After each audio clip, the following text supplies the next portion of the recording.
Hands on the roof. Ran 94 in a snow warning. Give me one reason I don't cuff you right now. Because I'm not running from you. I'm running out of time. Turn around. Don't move another inch. My mom is dying in Seattle, man. I just got the call. I can't be late. Say that again. The wind howled across the desolate expanse of Interstate 90, cutting through the darkness of rural South Dakota like a physical blade. It was a Tuesday in late November, the kind of night where the cold didn't just sit on the skin, but settled deep into the marrow of the bones. The thermometer on the dashboard of the Ford Explorer patrol unit read 12 degrees Fahrenheit, but with the wind chill it was easily below zero. Sergeant Arthur "Art" Miller sat in the idling cruiser parked perpendicular to the flow of traffic in the median turnaround. He was 58 years old, a man carved from the rough geography of the Midwest. His face was a map of deep lines and sun-damaged skin, a testament to 30 years in law enforcement. His gray hair was cut high and tight, a habit from his Marine Corps days that he had never quite shaken. The cruiser smelled of stale coffee and the faint chemical scent of hand sanitizer. Beside him, a half-eaten turkey sandwich sat wrapped in wax paper, forgotten. Art rubbed his eyes, feeling the grit of exhaustion. He was supposed to be off shift an hour ago, but the blizzard warning had kept the entire precinct on high alert. The snow hadn't started falling yet, but the air felt heavy, pregnant with the threat of a whiteout. He watched the few cars that passed. Most were sensible drivers, truckers hauling freight to Rapid City locals in four-wheel drives heading home before the storm hit. They kept to the speed limit, respecting the black ice that was beginning to form on the asphalt. And then he saw it, a flash of red in his peripheral vision, a sedan low to the ground moving far too fast for the conditions. Art glanced at his radar. The digital numbers flared red 94 mph. "Damn it," Art muttered, shifting the cruiser into drive.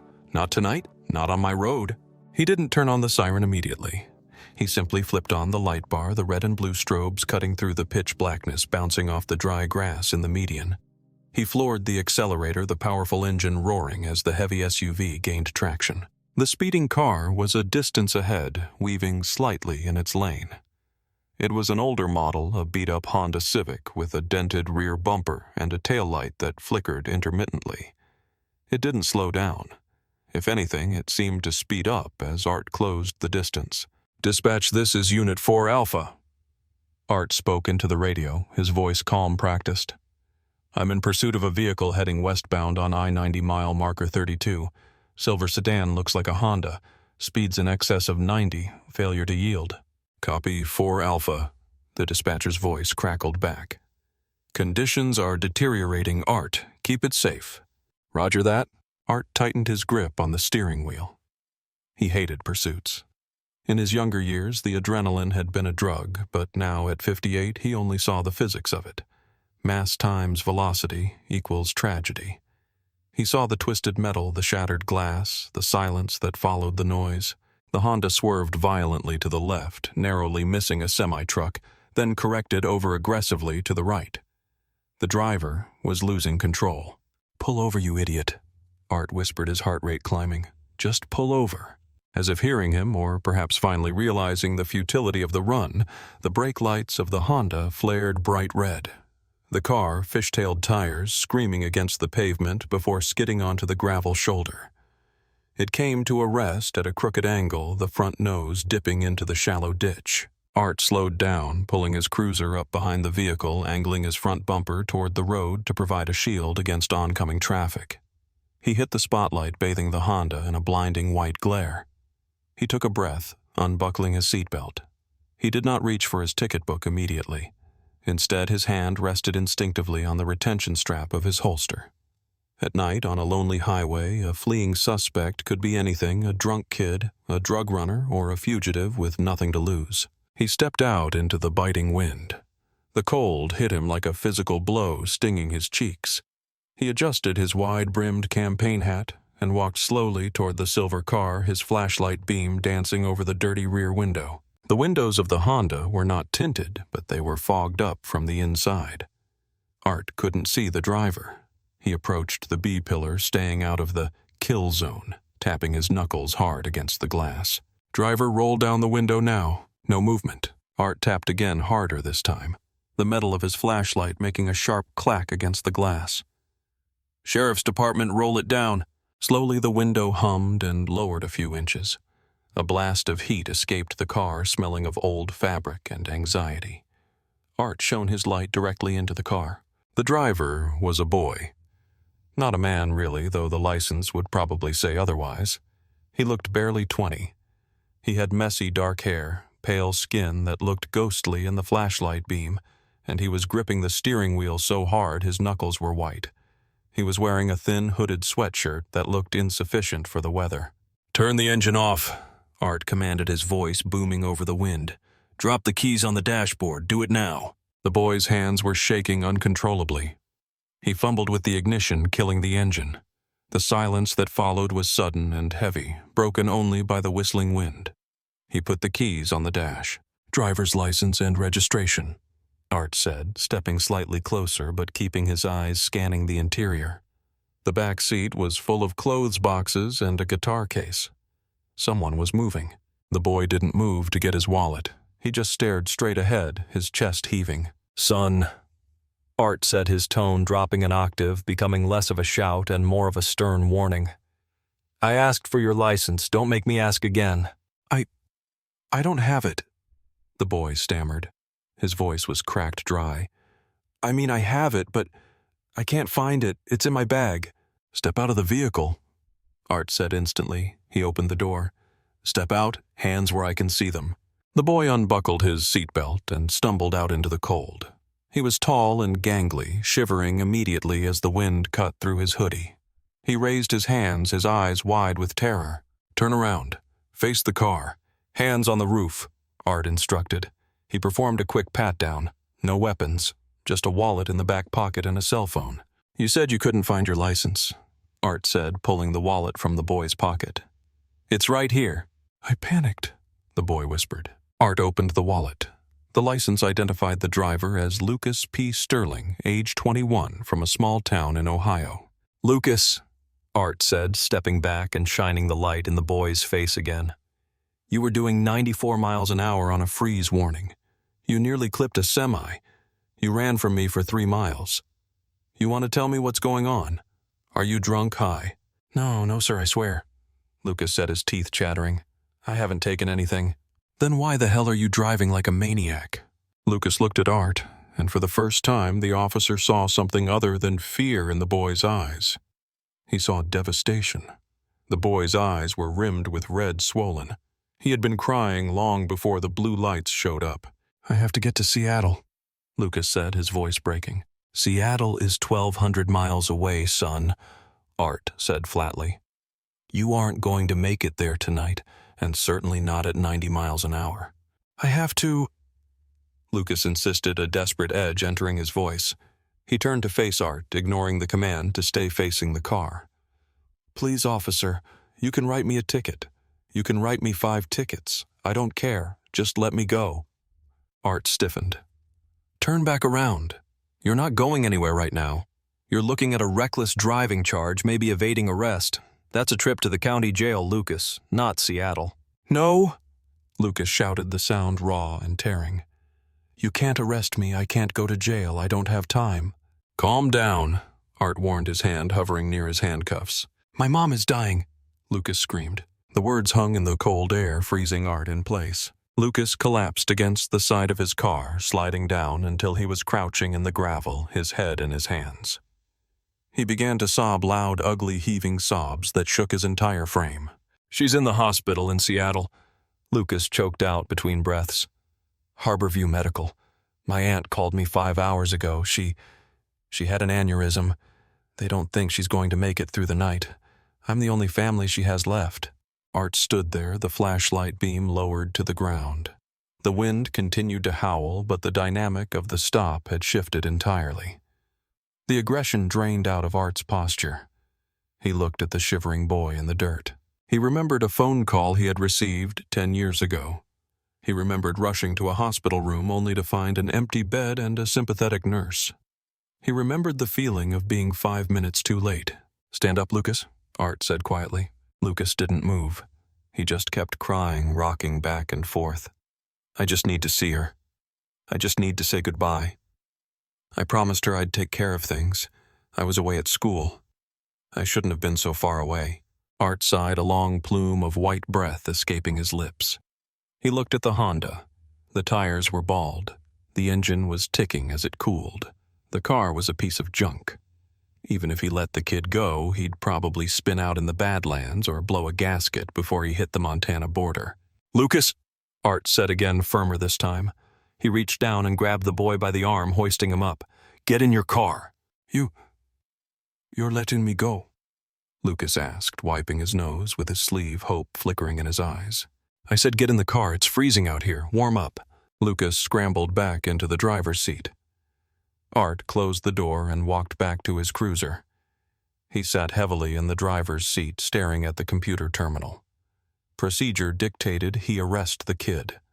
Reckless driving was a serious offense. At the very least, he should impound the vehicle and write a court summons.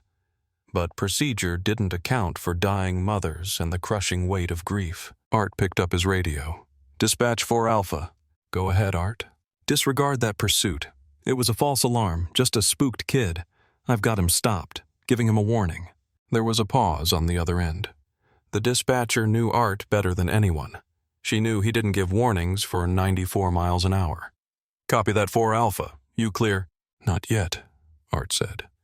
"I'll be out of service for a bit, transporting a motorist." Art switched off the radio. He looked at the dashboard clock. 11:15 p.m. He looked at the half-eaten sandwich. He wasn't hungry anymore. He got out of the cruiser and walked back to the Honda. He tapped on the window again. Lucas rolled it down, looking terrified but hopeful. "Move over," Art said. "What?" "Get in the passenger seat, Lucas. Move over." Why?" "Because you're in no state to drive," Art said gruffly. "And this car won't make it through the pass in this weather with those tires. My shift is over. I'm heading west anyway." It was a lie. Art lived 20 miles east, but he opened the door waiting. Lucas stared at him, bewildered. "You're going to drive me?" "I'm going to drive you to the Rapid City Airport," Art said. "It's an hour from here. There's a red-eye cargo and connector flight that leaves at 1:00 a.m. for Seattle. I know the security guys there. I can get you on it." Lucas looked at the officer, his mouth slightly open.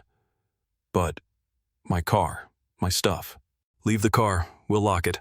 I'll have a tow truck pick it up in the morning and keep it at the impound lot, no fees. You can come back for it when things are settled." Lucas didn't argue. He scrambled over the center console into the passenger seat. Art sat in the driver's seat of the beat-up Honda. It was cramped. His knees hit the dashboard. "Sir," Lucas said, his voice trembling again.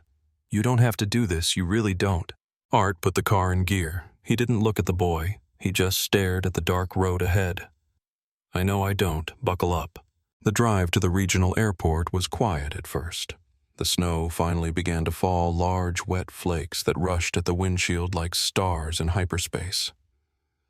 Art drove with the steady, practiced hands of a professional, correcting the car's slides on the icy patches without flinching. Lucas sat huddled in his passenger seat, checking his phone every 2 minutes. No new messages. "She raised me by herself," Lucas said suddenly into the darkness. He hadn't been asked, but the silence was too loud for him. Art kept his eyes on the road. "Yeah." "Yeah. My dad left when I was 3. She worked 2 jobs, waitress and receptionist. She never bought anything for herself, just for me. She wanted me to go to college. That's why I'm in Ohio State." "That's a good school," Art said. "I hate it," Lucas admitted. "I hate being that far away. I told her I wanted to come home last summer, but she wouldn't let me. She said I had to finish. She said her job was to launch me, not to keep me." Art felt a lump form in his throat. "She sounds like a smart woman." "She hid the headaches," Lucas said, his voice tightening. "She didn't tell me she was sick. She didn't want me to worry during finals week. If I had known..."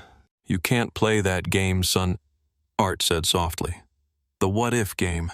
It's a rigged game. You always lose." Lucas looked over at the older man. The dashboard lights cast a green glow on Art's profile. "Do you have kids?" Art hesitated. "I had a daughter, Sarah." "Had?" "She passed 7 years ago. Car accident." The air in the car changed. The shared grief became a bridge between them. The barrier of uniform and civilian, of law enforcer and lawbreaker dissolved completely. "I'm sorry," Lucas whispered. "I was working that night." Art said, his voice monotone, staring at the wipers, slapping back and forth. "I was out writing tickets for expired tags and broken taillights. Petty stuff. She called me an hour before it happened. I didn't answer. I was busy. I thought I'd call her back after my shift." He gripped the steering wheel tighter. "I never got to call her back." Lucas stayed silent, absorbing the confession. "That's why we're going to the airport, Lucas," Art said, finally glancing at the boy. "Because you don't want to live with the feeling of not picking up the phone or not getting there. Even if she's already gone when you get there, you need to know you tried everything. You need to be there." "Thank you," Lucas said. "I don't know how to repay you." "You don't repay me," Art said. "You just live a life she'd be proud of. That's the repayment. You finish school, you treat people right, and you slow down on my highway." They arrived at the small regional airport just after midnight. The terminal was mostly dark, save for the security checkpoint and a single ticket counter for the late-night cargo or connector flight. Art pulled the Honda up to the curb. He turned off the ignition and handed the keys to Lucas. "Keep these," Art said. "Give me your number. I'll text you where the car is parked when you get back." They got out. The wind was ferocious here, whipping around the terminal building. Art walked Lucas to the entrance. He flashed his badge to the security guard, a man named Henderson, whom he played poker with on Thursdays. "Henderson." Art nodded. "This is Lucas. He needs to be on that flight to Seattle. Family emergency." Henderson looked at the frantic boy, then at the serious expression on Art's face. He nodded. "The flight's technically closed, Art, but the pilot is grabbing coffee. If he runs, he can make it." Lucas turned to Art. He looked like he wanted to hug the officer, but didn't know if it was allowed. He settled for extending a shaking hand. "Officer Miller, Art, thank you. You saved my life tonight." Art took the hand. It was warm now, not cold like it had been on the roadside. "Go, run, tell your mom you made it." Lucas turned and sprinted through the doors, his sneakers squeaking on the linoleum floor. Art watched him go until he disappeared through security. Art stood outside in the cold for a long time. He felt lighter than he had in years. He hadn't written a ticket. He hadn't made an arrest. He had broken about 12 department protocols, and it was the best police work he had ever done. He pulled his phone out and dialed the towing company. Then he called a taxi to take him back to his cruiser on the highway. 2 weeks later, a letter arrived at the sheriff's department addressed to Sergeant Arthur Miller. It was a plain white envelope with no return address, just a Seattle postmark. Art opened it at his desk, the morning bustle of the station moving around him. Inside was a photograph and a handwritten note. The photograph showed a hospital room. In the bed, looking frail but awake, was a woman with kind eyes. Sitting next to her, holding her hand and smiling tiredly, was Lucas. Art read the note. "Dear Sergeant Miller, I made it. I got there at 4:00 a.m. She was unconscious, but I sat with her. I held her hand and told her everything I wanted to say. I told her about school, about the drive, about you. About an hour after I got there, she woke up. Just for a minute. She saw me. She squeezed my hand and said, 'You're here.' She passed away peacefully the next afternoon. But we had that moment. We had that moment because of you. You were right. The guilt of not being there would have destroyed me. Instead, I have peace. I'm going to finish school. I'm going to make her proud. And I promise I'll never drive 94 in a snowstorm again. Thank you for being a human first and a cop second." Lucas. Art stared at the photo. He touched the image of the boy holding his mother's hand. He thought of his own daughter, Sarah. For the first time in 7 years, the memory didn't bring a sharp stabbing pain. It brought a quiet, warm melancholy. He folded the letter and placed it in his top drawer right next to his badge. "Sarge, you ready? Roll call in 5. A rookie officer called out from the doorway. Art stood up, adjusting his belt. He put his hat on, checking his reflection in the small mirror on his locker. He looked tired, yes, but the hardness around his eyes had softened. "Yeah," Art said, his voice steady and strong. "I'm ready." The lesson. The story of Sergeant Miller and Lucas serves as a powerful reminder that compassion is the highest form of justice. In life, we are often quick to judge others based on their actions, speeding, shouting, breaking rules without understanding the invisible burdens they carry. Rules and laws are necessary for order, but empathy is necessary for humanity. We never know what storm someone else is driving through. A person acting out in anger might be crying for help. A person moving recklessly might be racing against time to save something they love. The true measure of our character isn't found in how strictly we enforce the rules, but in how willing we are to pause, listen, and extend a hand when someone is on the brink of falling. By choosing kindness over rigidity, we don't just solve a problem. We have the power to heal a soul. Be the person who helps others make it to their destination rather than the one who stands in their way.